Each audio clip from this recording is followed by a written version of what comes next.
Bob Kohler. Everybody called me Sergeant Bob.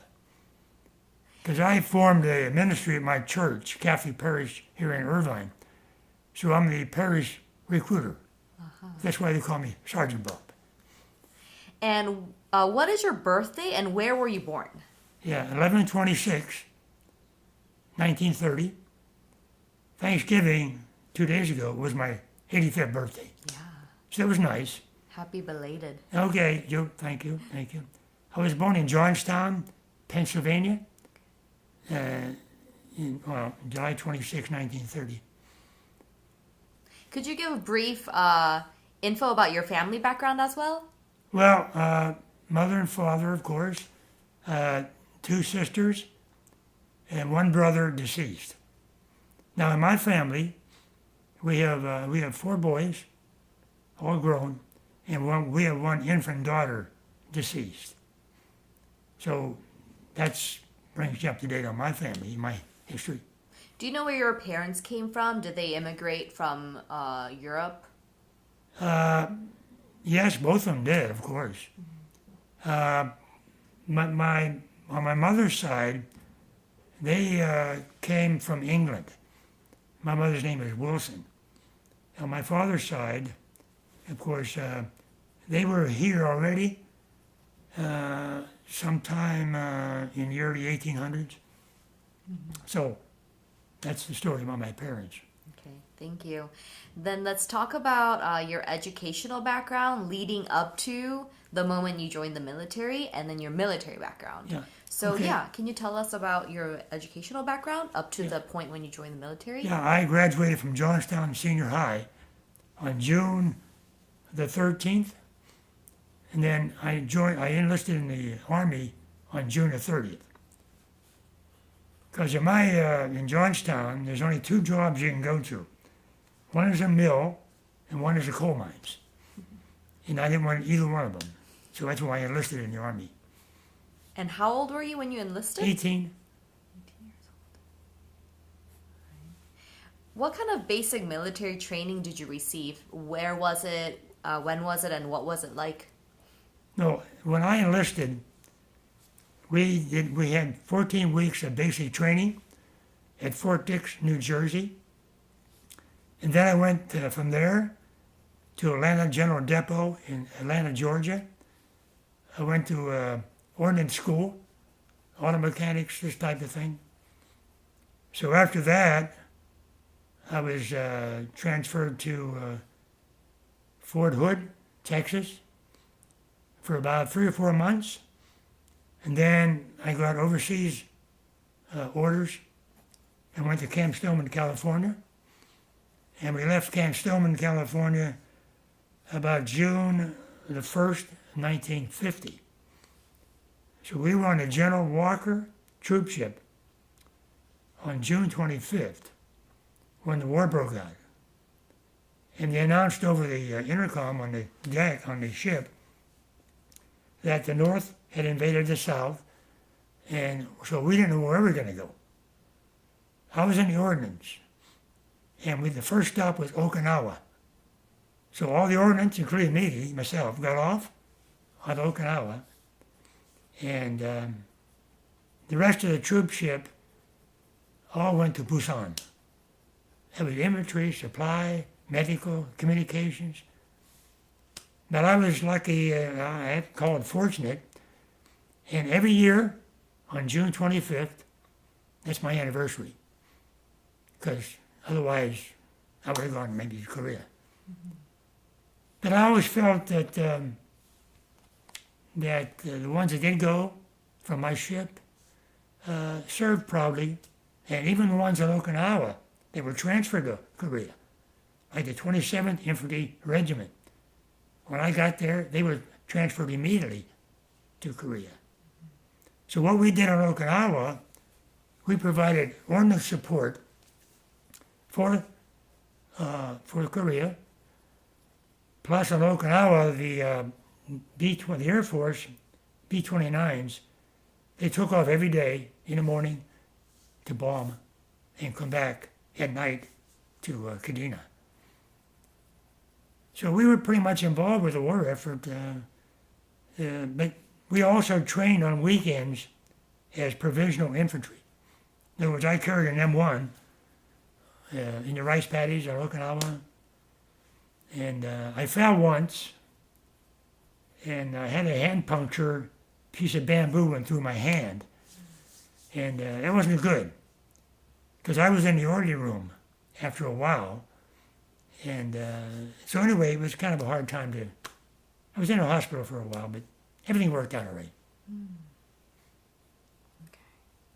So when you went to Okinawa, can you tell me again the unit you were in, your rank, specialty? No, I was the 87th Ordnance Battalion, and we were stationed at Machinado, which is between Naha and Kadena. And we operated a huge depot where we repaired all kind of equipment, vehicles, light armored, all sent that was damaged over in Korea and were sent to us. But then after a while, they transferred me from the ordnance part, repair part, to the orderly room. Because in high school I had taken typing, and they needed somebody in the orderly room to be the clerk. So luckily, I accepted right away, because I didn't have to pull any KP, guard duty. So I spent the last year and a half maybe as a company clerk, and my rank when I left was a staff sergeant. Okay. When you left? Yeah, I left in okay. July 1952, and another troop ship, 14 days back to the States. But on the troop ship, my orders hadn't come through to be a sergeant, so I was still a corporal. So I had to pull guard duty on the troop ship, and the Marines were in charge of the brig. So the Army guys, two of us, worked 2 on and 4 off, and we had to be put inside the cell block with the prisoners. And these are prisoners from Okinawa, Japan, and Korea. They were general court-martial prisoners. I mean, these were the worst of the worst. They were being sent back to Fort Leavenworth, Kansas. And I don't want to tell you what they committed, the crimes they committed, but you can guess that they were very serious. Very serious. What would you say was your most difficult or dangerous, maybe, memory during your duty? And maybe on the other hand, happiest and most rewarding? Yeah. Okay, Okinawa is famous for its typhoons. And while I was there the 2 years, we had about 13. That's one every, so often. Well, and I can remember we were housed in Quonset huts, which were tied down by cable. And outside of our Quonset hut was a 55-gallon can of sand. And we remember hearing the winds at the fiercest time, and that 55-gallon can of sand was blown away. Roofs were blown away. They weren't tied down. And we had to stay inside one time for 37 hours, almost a day and a half. Couldn't go outside. Otherwise, I'd be a statistic, But anyway, we had pretty tough times. Guard duty, I was on guard duty during a typhoon once, because we had to be out there all 24 hours. And so, yeah, that was probably the worst part of my duty, was being on guard duty in a typhoon. And but I'm still here to talk about it. Most rewarding? Yeah. Well, as I mentioned, my rank was staff sergeant, but to get staff sergeant, I had to drill a squad in front of a company commander, which I did, of course, to make the grade. So that would be my most rewarding time in the military, to be a staff sergeant, which is, I think is a pretty high rank. What do you think is the impact that your service had in Korea?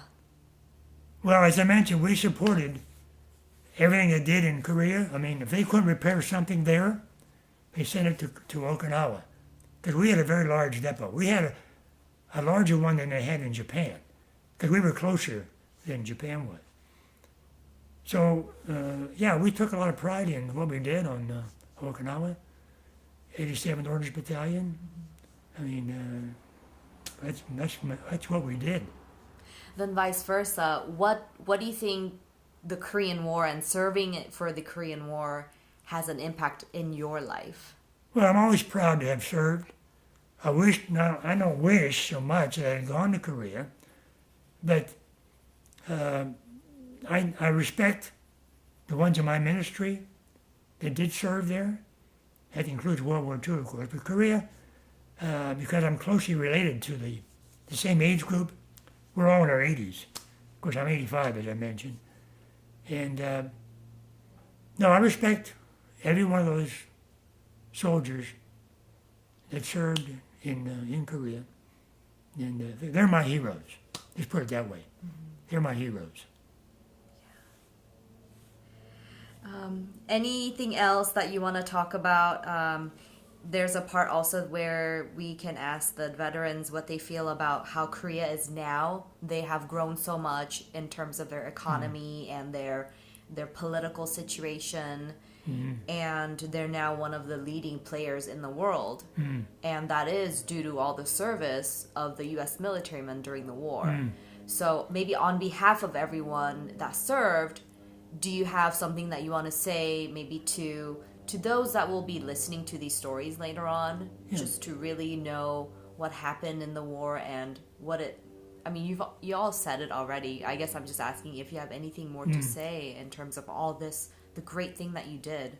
Well, we have one in our ministry that is currently serving in Korea on pretty much the front lines. He's in infantry. So he's probably up on the DMZ with the other members of the group. So he's one of my young heroes. I have two heroes, older and younger. And this young boy, his name is John. His mother gave me his information to put into the ministry. We have a website. And so I put him in the ministry, in the Army branch. And as I mentioned, we have 91 in our ministry, all 5 branches. We have an honor roll, all the ones that served and deceased from our church. Some, of course, served in Korea. And again, those are my silent heroes. And your church's name is? St. Thomas More Catholic Parish, Irvine, California. All right. Anything else that you want to say? No, that's all I can say. Thanks for the opportunity to do the video and join the other groups that are part of the foundation. And I want to thank you, Jenny, for selecting me. And we're going to work on the other members of the parish group that served in Korea or served during Korea like I did. And so it'll be fine. I appreciate it. Thanks very much. Thank you. Okay, thank you.